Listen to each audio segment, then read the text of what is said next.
I think there's always pressure in any competition. It's the last show of the year, you know, you're trying very hard. You want to get a big result and get a win, and hopefully I can pull something off before I go home. Of course, the big question is, can he pull it off in front of the home crowd? Because the pressure here is really strong.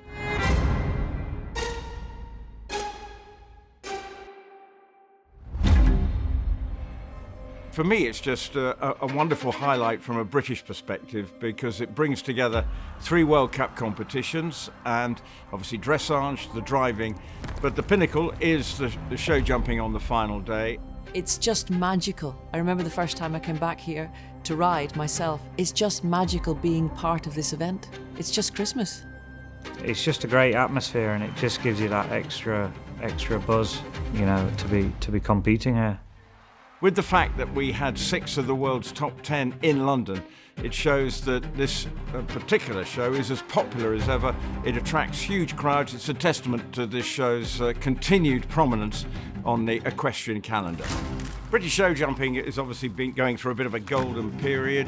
One rider who inevitably seems to always slip under the radar. He's not a man who does a great deal of talking and sort of shouting about his achievements. Recently, his performances have catapulted him into the spotlight, and he's just let his riding doing the talking, and that is Robert Whitaker. Oh, look at that turn. Man, as I say, of few words, but currently enjoying a stellar campaign.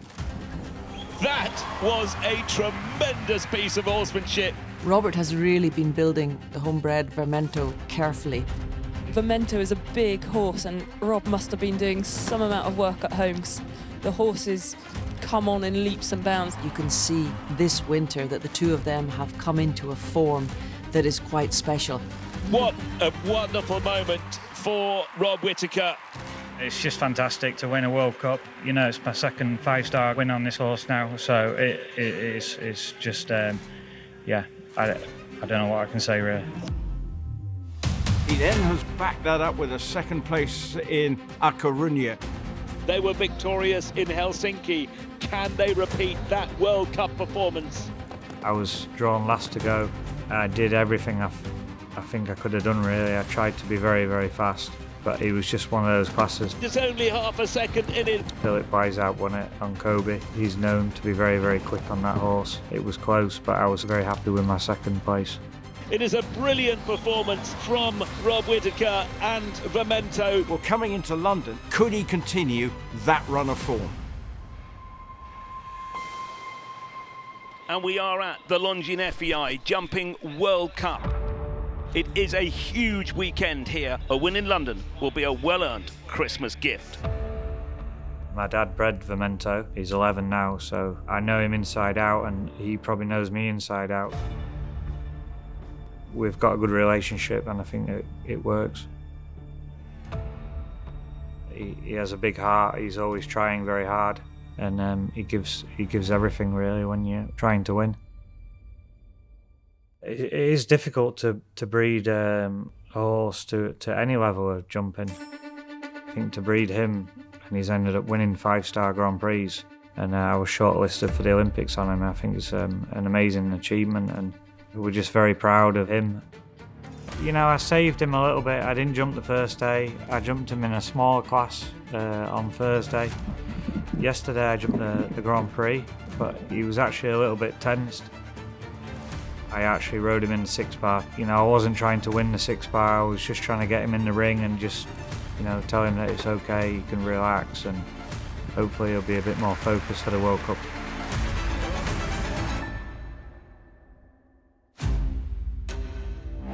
I've walked all the courses this week, and there really has been beautiful jumps with a lovely Christmas theme, which is so nice, but the building itself has been technical, but it's also been extremely light material, and I noticed that Bernardo has been using that very much to his advantage, and this light material could be a crucial factor in the World Cup.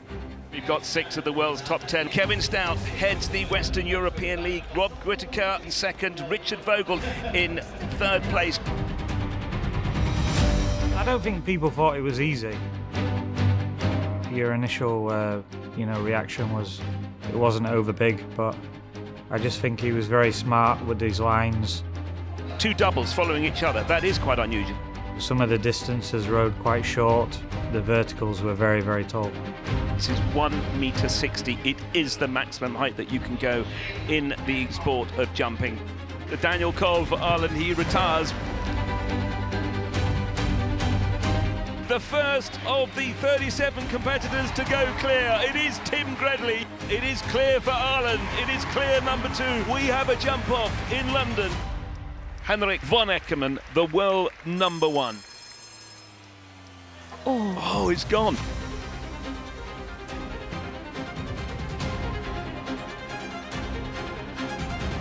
Sophie Hinners, she makes it clear, number 3. This is impressive. Oh. Ben Mayer, the world number 3. This is going to be popular. It is a clear number 4 into the jump off. Rob Whitaker with his wonderful Black Stallion Vermento.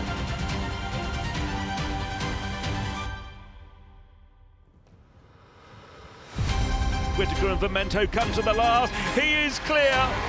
That is a superb round from Robert Whitaker. Well, I have to say that 6th spot in the 6-bar competition was just what Vermento needed. It probably was just what Robert Whitaker needed to give him the confidence to go into the World Cup qualifier. It was a fiendishly difficult track. All that preparation paid off.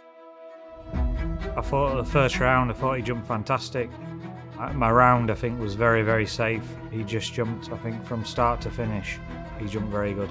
What an incredible jump off for the crowd here. Only 5 managed to make it through to the jump-off. 3 of those were British riders, so maybe there was a chance of an all-British podium come the end of the jump-off.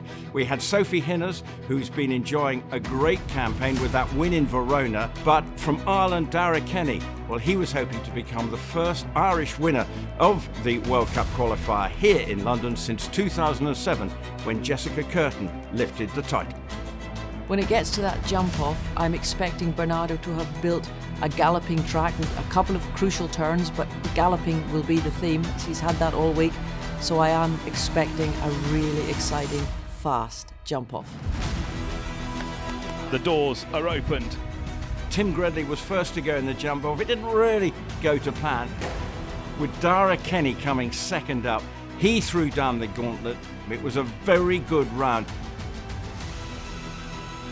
It's a brilliant round for Ireland, 24.76 into the lead with Eddie Blue.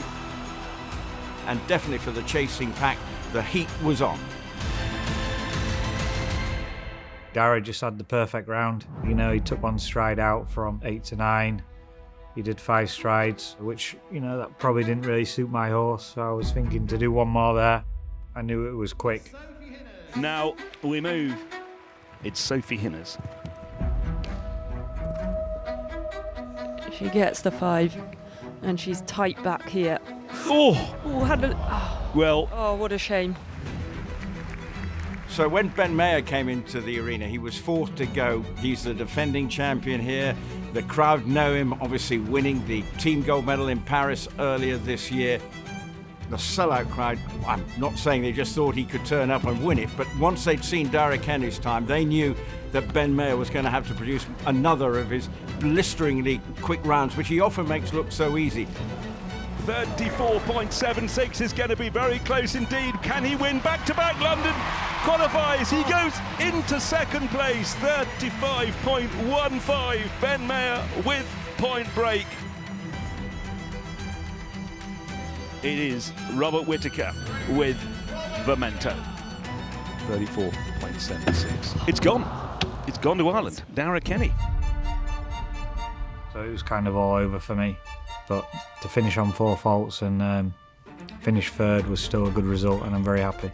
He's now been 1st, 2nd, 3rd and 4th from 6 outings in Longines qualifiers. That is quite something, isn't it? you've just got to say fair play to Robert Whitaker. Another excellent finish. He's currently sitting atop the Western European League standings. He's got his place to Basel. If you'd asked him at the start of this indoor season that by Christmas he was already guaranteed a place in the final, he would have bitten your hand off. I think my horse is jumping good.